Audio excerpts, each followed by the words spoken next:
All right, Money in the Bank 2021. Obviously, I thought this was an excellent pay-per-view. I thought this was the perfect pay-per-view for the crowd to come back to. And, I really thought this pay-per-view really got into full gear once you got the Charlotte and Rhea Ripley, the last three matches, the Money in the Bank men's ladder match, and, Edge and Roman. I just thought, those last three matches to end the show really put it over the top. But from top to bottom, this show is just a lot of fun. You don't even have to like the WWE, and you'll still enjoy this show. I guarantee you, like, anybody that watches this show will at least find it entertaining, even if you're not even a wrestling fan. That's how unique and that's how good I thought this show was. So let's start with the Money in the Bank women's ladder match right here to open up the show.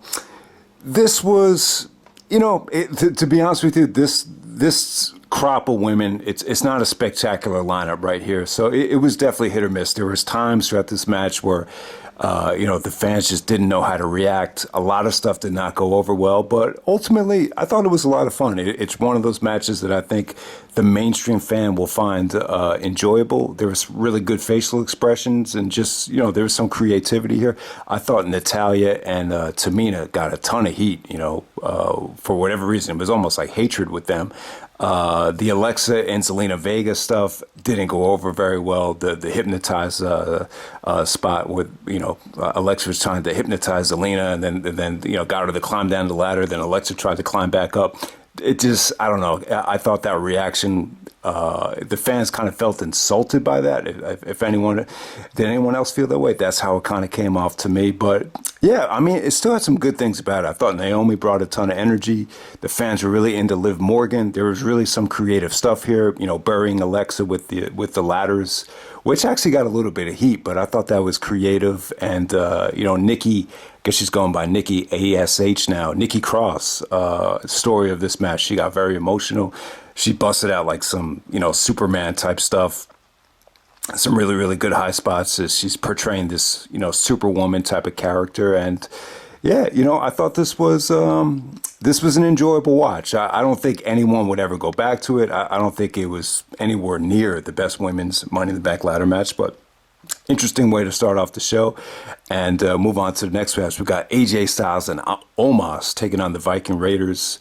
Good stuff right here, man. I thought AJ looked incredible for his age. You got to keep in mind, AJ Styles is 44, and Omos actually gave him like an assisted hurricanrana, and I thought that came off great. I don't think any other 44-year-old could hit it like that. So AJ actually did some nice strikes out there, and the Viking Raiders, man, they brought it, man.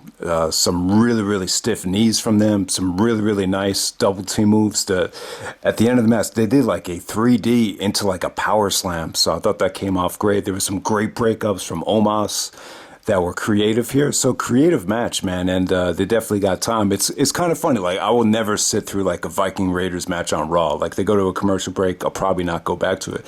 But in an environment like this, pay-per-view like this, when they get a chance to show what they can do, they're really friggin' good. So yeah, AJ Styles and Omos retain here, but yeah, really good showing from the Viking Raiders. Underrated stuff. Definitely check it out. Next up, you got Bobby Lashley defending the championship against Kofi Kingston for the WWE Championship here. This story is actually really good. Good video package. Kofi came off really likable. The whole thing with questioning Bobby Lashley is getting soft, and the whole thing with the women and the champagne and the partying, and it was just a really good story, and the fans got really behind Kofi. It almost felt like Kofi got the same kind of reaction that he did at WrestleMania against Daniel Bryan. Like, it almost kind of had that feel to it at first, but the way the match was going, Lashley kind of brought the fans down to life and really dictated the tempo, kind of took the fans out of it, and ended up being more of like an extended squash. I would definitely compare this more towards like Brock versus Cena from SummerSlam a couple years ago, where, Bobby just kind of, dictated the tempo and just, it was Devastator after Devastator, that Devastator move where he kind of drops him on his belly from after having him lying on his shoulders. So that's pretty much how it ended, Lashley. But I'll tell you what, though, Lashley looked good. He looked dominant. He looked strong. They really built him up nicely for SummerSlam. after getting a small package by Xavier Woods. This is definitely a good wake-up call for Bobby Lashley. To put away Kofi, the guy questioning his toughness. So I thought it was a good story. Kind of disappointing if you're a Kofi fan. Maybe this was, I was actually expecting Big E to win the Money in the Bank and maybe challenge Kofi Kingston. I thought that would have been cool, but, that definitely didn't happen. But I thought that would have been a possibility. All right, so next up we got Rhea Ripley defending their Raw Women's Championship against Charlotte Flair. I thought this was an incredible match, even better than their WrestleMania 36 match. That match is more submission-oriented. They had the match in front of no fans, then they had the match at the Thunderdome, and now they finally get to wrestle in front of fans. And yeah, they made the best of it here, man. They're just two crazy women right here. Every shot, every hit, it just felt extremely stiff, extremely. I don't know, it almost feels like these women just hate each other. I mean, that's just how it came off here. I mean, I just thought you just had incredible submission work. You had incredible suplexes from Rhea Ripley. She busted out Northern Light suplexes, German suplexes. Charlotte did some amazing high spots. You had great near falls here. You had, just some incredible knee work from Charlotte as she, just did some really, really innovative things. She actually put Rhea's knee in between the steel steps in the ring post and did a couple of missile drop kicks, and then puts her into the variation of the figure four. And great ending, just really exciting. Just, man, this was just incredible stuff. I mean, I gotta say, this is probably one of the best women's matches I've seen in the WWE so far. So yeah, Charlotte just keeps getting better, and Rhea Ripley's strength is just incredible here. And like I said, man, the way they hit each other, every single shot you could just feel. So yeah, I gotta say, Charlotte and Rhea Ripley definitely had the match of the night without a doubt. So good stuff there. And next up, and the only knock on this pay-per-view was the stream was kind of weird tonight. I don't know if it was an issue with me. I mean, my connection was fine, so I'm assuming it was more of a issue with the stream. So I actually had to stop the pay-per-view, and when I put it back on, I almost missed I missed the entrances and maybe the first couple minutes of this match. But yeah, the men's Money in the Bank ladder match was incredible, though. Did anyone else have stream issues? But yeah, I mean, once the stream issues kind of settled down, I mean, God, this was freaking incredible. So you got Big E, Ricochet, Johnny Drip, John Morrison, Riddle, Drew McIntyre, Kevin Owens, King Nakamura, and Seth Rollins. I would say this is probably like the most athleticism I've ever seen in a Money in the Bank ladder match. I think it probably is. Was it the best? I would say it's one of the best. I mean, I thought it was that good, well, while it lasted. So you saw a lot of double teamwork between John Morrison and Seth Rollins. That came off great. There was actually a double superplex to Kevin Owens on the side of the ladder. So, yeah, nasty bump from Kevin Owens. But you see him take that bump in Ring of Honor and other places before. But yeah, it is a sick bump to take. Kevin Owens took some holy shit type of bumps here. Nakamura, yeah, I mean, really not much to say about Nakamura. I don't know how he became King Nakamura, but yeah, man, I thought he looked good. I thought all these guys, Ricochet, Edge actually just called him the greatest high flyer of all time, and he definitely lived up to those standards, I thought.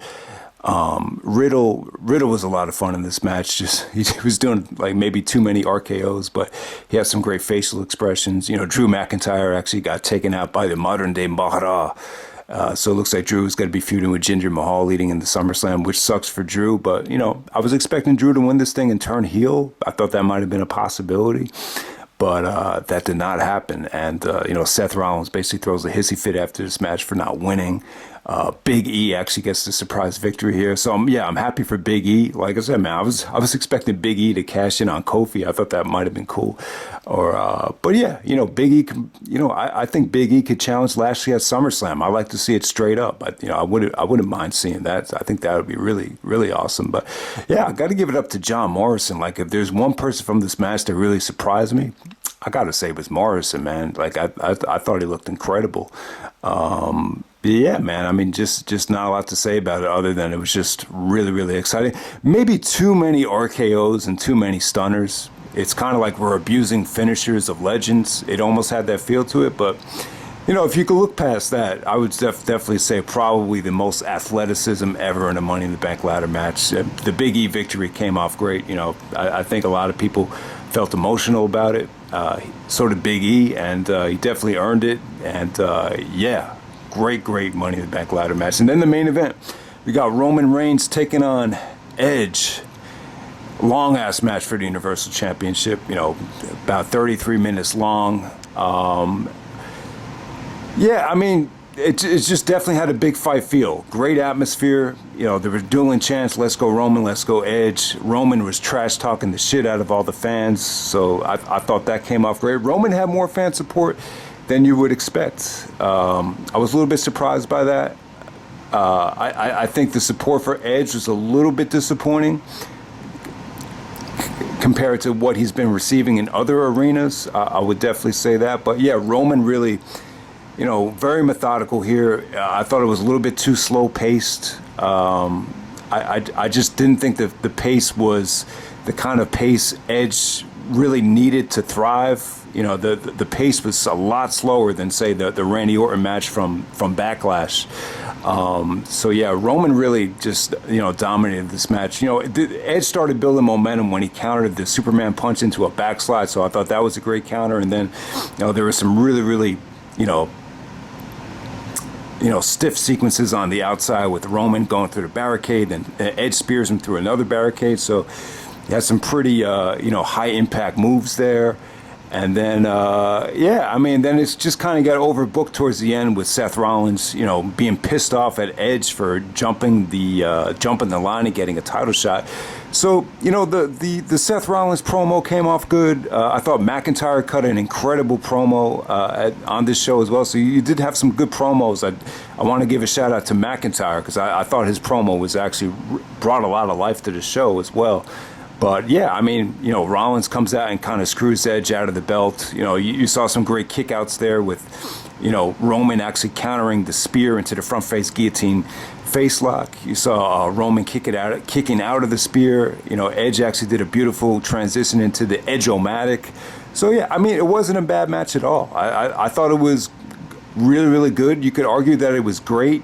I think some people will be a little bit disappointed with the pace of the match, but overall, Rollins' interference is too much for Edge to handle, and Roman pins it with the spear.